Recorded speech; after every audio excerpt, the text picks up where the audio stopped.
Hey guys, I'm sure you are all well aware of the governor's announcement that came through on Friday, and as none of us are surprised, most of us are sad about this, but there are some grading options for 9th through 11th graders that have been sent out as to how your grade will calculate, whether or not your grade will affect your GPA and those sort of things. So that's what I plan on talking about in our Tuesday Google Meets. And if you can't come to those Google Meets and you want to understand or have questions about this grading system, if you will send me a remind text or an email, I'll be glad to set up a time to call you and talk to you personally, or answer your questions that way.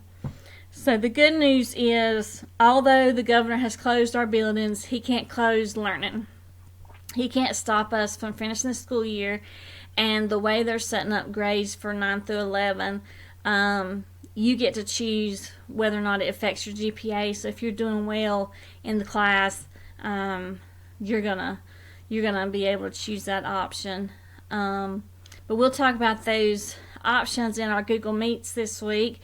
Remember, second period is 10:45, third period is 12:45, and fourth period is at 1:45.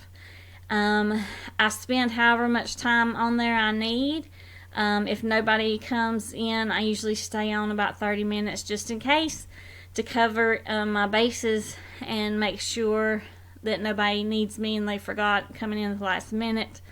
So our Google Meets this week may be a little bit different because we're going to be talking about the grades and how the state is set you guys up for how we're going to grade you for this remote learning that we're doing. And most of you are doing great on those assignments. Just keep it up. You're doing a good job. So if you have any questions before Tuesday, let me know. Send me an email, remind, however. And I look forward to speaking to you there and answering your questions. I miss you guys, and I hope to see a lot of you Tuesday.